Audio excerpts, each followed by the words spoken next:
The James Show Podcast. Well, I got some weird updates on the latest pro-Palestinian act of violence and terrorism. The story from a couple days ago is two young people in their 20s who are staffers at the Israeli embassy were leaving some event by the American Jewish Coalition or something to that effect. And a pro-Palestinian guy sneaks up behind him on this crosswalk, shoots them multiple times until his gun runs out of bullets. Well, the guy's not moving anymore, but the girl's trying to crawl away and save herself. He calmly ejects the magazine, reloads the gun, and continues shooting her until she's dead. He's immediately stopped by bystanders, and he lets them know, I did this for Palestine. Free Palestine. Here's the quote. Allegedly, I did it for Palestine. I did it for Gaza. I am unarmed. And then when he was being taken away by cops, someone pulled out their cell phone video and got this little gem here. Free Palestine! Free Palestine! Free Palestine! All right, you dude on the side is saying from Hamas, you're not helping any. But how many acts of violence have to happen before we start questioning the pro-Palestinian people, the pro-Palestinian activists? You know, there's a terrible war that's going on right now between Israel and the Palestinians in Gaza. But you don't see any Jewish students that are camping out on campus and holding up mean signs and breaking the law. You don't see Jewish students and protesters that are blocking Palestinians from going to class. But you do see the inverse. You do see the law being broken over 1,000 times by Palestinian protesters. He's like, James, don't exaggerate. No, here's an AP rundown. What's the date on this? October 18th, 2024. So I'm sure the number's higher now, but you want to go take a guess how many pro-Palestinian demonstrators got arrested over the year? It's easy. 2,100. 2,100. So more than 2,000 people have been arrested during pro-Palestinian protests just at college campuses across the United States in just a few months. And we cut that date off back in October. So I'm sure it's more by now. And they're starting it back up again. So who's the good guy and who's the bad guy? Are there any Israelis? Are there any Jewish people who are shooting Palestinians or their supporters in the back in America? Or anywhere else besides Gaza? Besides the active war zone? No, we don't have any civilian terror attacks like that. It's all one way. This is an issue that almost makes me want to pull my hair out. Like, how obvious could it be who the good guys are in this conflict? Because it doesn't just stop there. There have been all kinds of violence. I mean, you could just go go Google or go to DuckDuckGo or whatever your preferred search engine is. Type in pro-Palestinian violence, and you can see a whole lot of them. It happens in Berlin. It happens in Los Angeles. We had the protests in UT Dallas that got shut down pretty quick. There's a story here about some poor bastard who's a filmmaker who got himself mobbed and beat because he was holding a U.S. flag at a pro-Palestinian protest. And it's not just violence. It's not just them stopping Jewish kids from going to class in Columbia and a bunch of other campuses. They're blocking roads. They're trying to block the entrance to airports. They tried to block it to Love Field last year, and our mayor has a pair, shut it down immediately. But how many terror attacks have to happen? How many acts of violence and intimidation have to happen before we start considering Free Palestine to be associated with terrorism? And I know a lot of people are scared to say that because, I don't want to be called racist. What? How is this a race thing? The guy that did the shooting, Elias, his name's Elias. What's his last name? Rodriguez? Does that sound Islamic to you or Arabic or anything other than it's a Hispanic name? So it doesn't seem to matter what your race is. If you get caught up in this ideology, it seems like you have a tendency to do some crazy, violent, immoral things. I guarantee you, if we have this many terror attacks with Allahu Akbar, or pro-Palestine or Free Palestine or something about the Jews, if we had, you exchange those slogans with anything else, we would be asking bigger questions. If we had someone who just murdered two people in the back and they yelled "Roll Tide" while they were getting arrested, you and I would be having a conversation about the University of Alabama and their supporters. What's going on? Why does this keep happening over and over and over? How many airports must be blocked? How many people must be arrested? How many acts of violence? How many filmmakers need to be up? How many people need to be shot in the back and executed in a public street before we have this question? Well, this conversation needs to happen soon. Sooner the better. We need to get in front of this one. First thing we need to start doing is recognizing that people who are yelling free Palestine need to be met with skepticism immediately. And if you are a pro-Palestinian person, you need to be shouting this down just as loud as you're shouting down the violence against the kids in Gaza. But you're not, are you? You don't have the facts on your side. You don't have morality on your side. You have fear, violence, intimidation to try and further your point. And the other side doesn't do that. Therefore, as an independent third party who's neither Muslim nor Jewish, neither Palestinian nor Israeli, it's pretty easy for me to pick which side I prefer to win in this one. It's the ones that aren't shooting Americans in the back. It's the ones that aren't blocking highways, aren't protesting, aren't beating up people for having an American flag. And back in their little home countries where they're chanting death to America, that's a no-no too. Why are we so scared to have this conversation? What are we worried about? Because if we have this conversation, next time we bring up the epic city or the Sharia cities that they're trying to build here in North Texas or across the Lone Star State, that conversation is going to be over real quick. Oh, what problem do you have with letting these people have their own areas? Well, because heads get sawed off, because people get shot in the back, because terror attacks happen. I'm not saying this because I'm racist or I'm even inherently anti-Muslim, but the people who are farther down that path have a pretty steady pattern of violence and intimidation for their cause. And that, my friends, is terrorism. If you're saying pro-Palestine, free Palestine, you are saying a terrorist chant. You are either supporting terrorists or are incredibly naive. You caught us right in the middle of Name That Artist. Now, this is a tough one. I got to give Bruce the credit for making this montage. Oh, man, I think I knew all these songs, but I don't know if I would have gotten one of them, maybe two.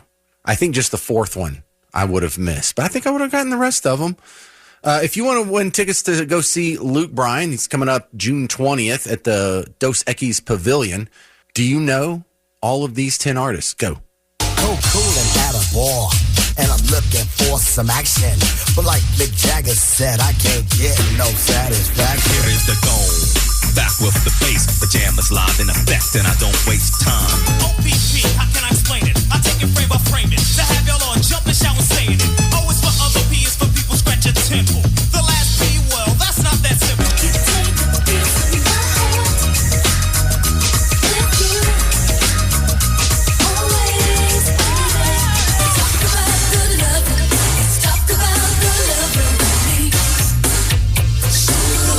Let's do it.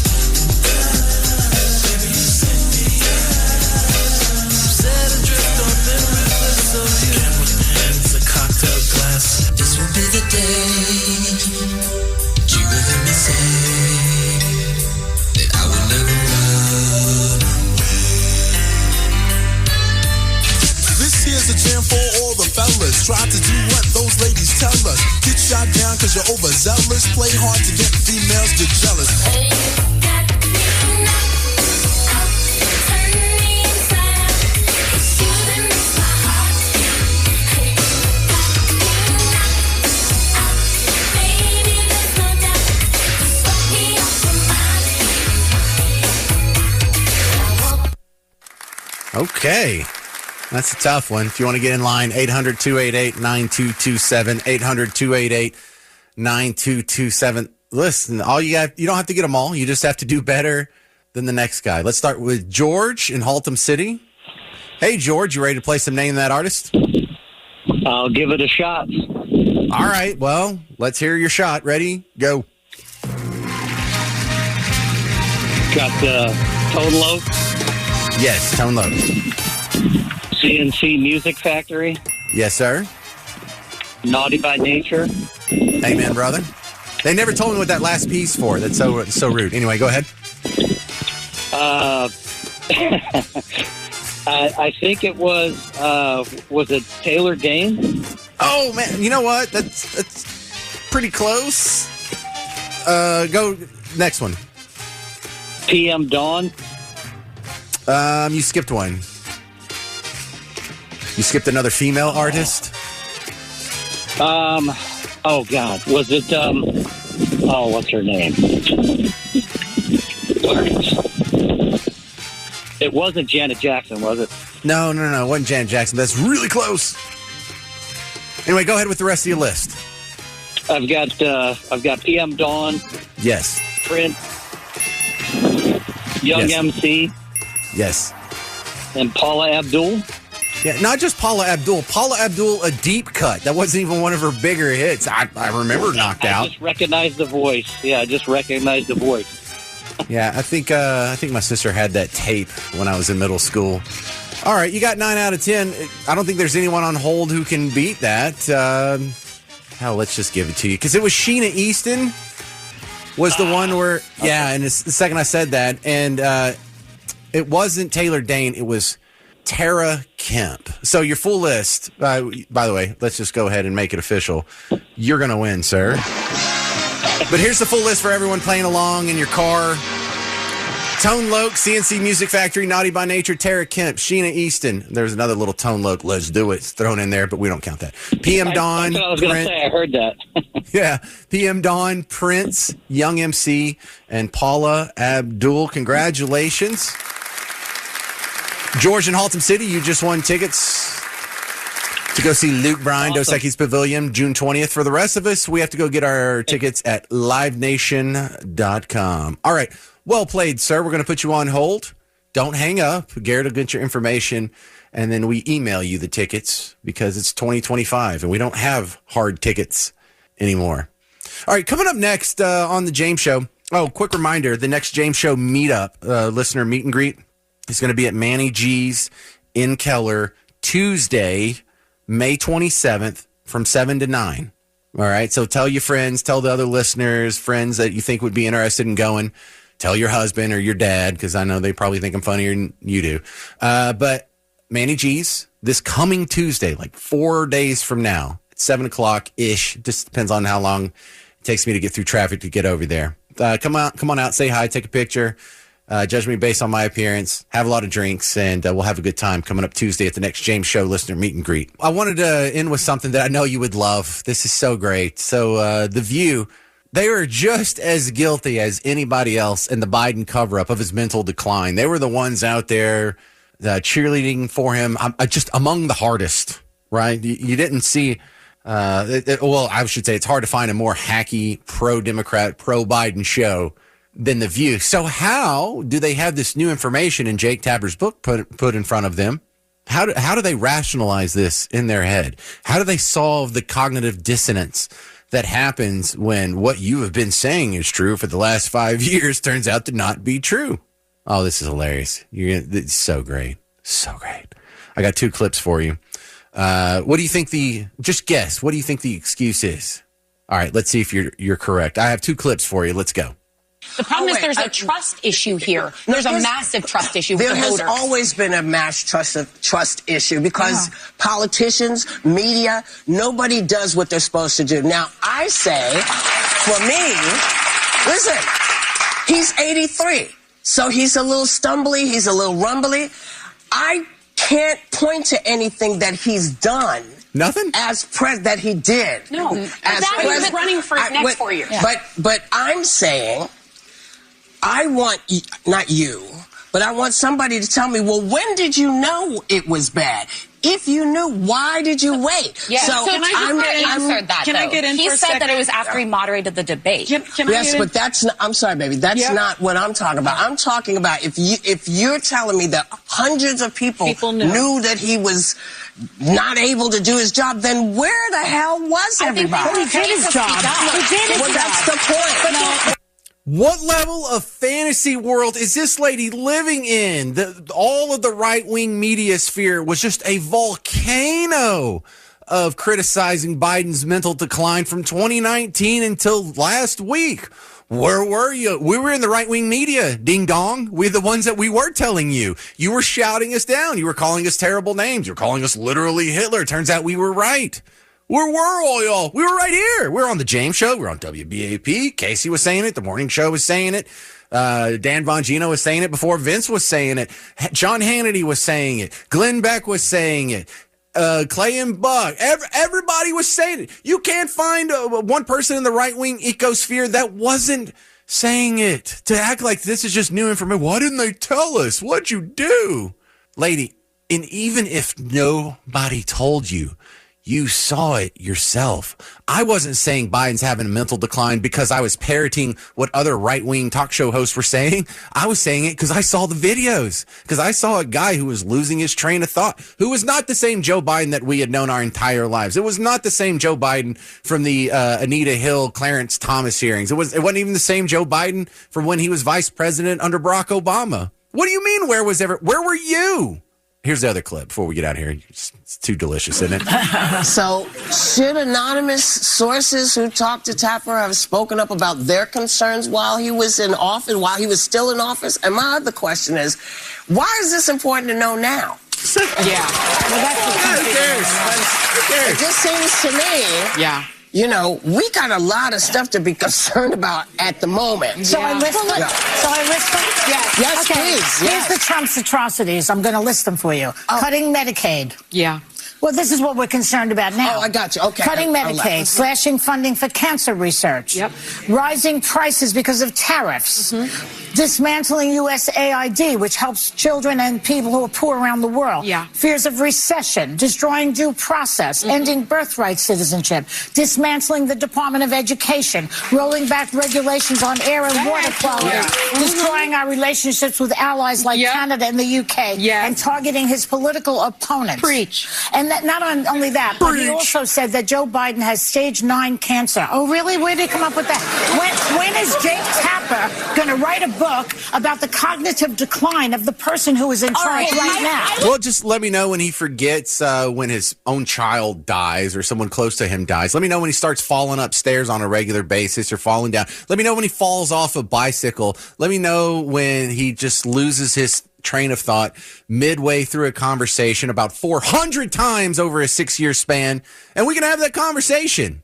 But when Donald Trump comes out and he just answers questions from the media for like an hour at a time, or he goes into hostile interviews with no prep on a regular basis and handles all the questions, and there's not any editing or selective editing or helpful questions or softballs going at him, whenever he shows symptoms, we'll look into it. I'll happily look into it, Joy Behar. But you cannot excuse your refusal to acknowledge Joe Biden's decline because you think Trump is literally Hitler. Defend Joe Biden without bringing up Trump. You can't do it. Oh, I love hearing their excuses because they act like, why didn't anybody tell us? You're a sentient adult. Why would anybody need to tell you when everybody, dude, there are homeless people who could see that this guy was off his rocker. There were toothless people in trailer parks that were like, Joe Biden's really lost a step or two there. You're the only ones who didn't see it. And I have a hard time believing you didn't really see it. But, oh, man, that's so, I just love that. Where was everybody? Why didn't somebody tell us? What, are you incapable of independent thought? You can only repeat things that you've been told are true? You can't make these, like, discernments yourself? That's adorable. Nobody believes it. You're a hack. You're just as dishonest as all the hacks that were lying, that were in his inner circle lying about his well-being, because we all saw it. No one is exonerated from saying Biden didn't have a mental decline. You're just as guilty as they are, Whoopi. We all saw it. Maybe you're just really dumb. All right, the next James Show meetup is happening right after Labor Day. Day after Labor Day. It's this coming Tuesday, May 27th. We're going to be at Manny G's in Keller. Get the word out. Start telling your friends. Make some Facebook posts if you know anyone else who loves the James Show or WBAP. And you Fort Worth people who gripe, I've had some people specifically from Keller say, when are you going to have an event over here? Well, it's coming Tuesday. So come on out and say hi. There's not going to be anything. We're not doing trivia night. We're not doing karaoke. I'm not going to do my regular old tap dance routine like I normally do. We're just going to hang out and have a couple of adult beverages and just chitty chat like people hanging out at a bar. So come on out, meet me, say hi, meet some other James Show listeners, and make some new friends. We'll have some fun coming up Tuesday. Manny G's, Keller. In the meantime, if you need more James Show action, I'm about to get out of here, go put up the podcast. You can find it at WBAP.com and the WBAP app. And listen, I know you have a tendency to listen live or listen to the podcast through other people's apps. And I don't mind if you do, but really, download the WBAP app. Number one, it's free. So there's no complaints about it's onerous or cost effective, or I can't do another subscription, or I don't want to pay for it, or there's a paywall or anything. It's absolutely free. And it's important because if you listen to WBAP live when you stream it on your phone through the WBAP app, or listen to the podcast through the WBAP app, you hear our commercials. And the people that give up thousands of their own dollars to advertise on WBAP and keep this whole operation free for you, you need to hear their commercials. They need to be rewarded for paying for this. The reason it's free is because of them. The reason why you don't have to pay a cent for a subscription or a paywall or anything is because of them. So reward them for making sure that this is free for you, or it won't be free forever. We'll either go away or start have to charging you for it. So download the WBAP app and start making that part of your regular listening experience. That's the best gift you can do for me this weekend. All right, go out. Have a good, safe Memorial Day weekend. I will be doing a live show on Monday, and as part of our Memorial Day spectacular, I want to hear the stories of the veterans in your life who gave the ultimate sacrifice in war. You can either send me the story now in an email, james@wbap.com, or a Facebook message, or you can call in on Monday's show. I will be live, and I want to get in as many of those stories as possible on our Memorial Day spectacular. Coming up next, Mark Levin on News Talk 820 and 93.3 FM, WBAP. The James Show Podcast.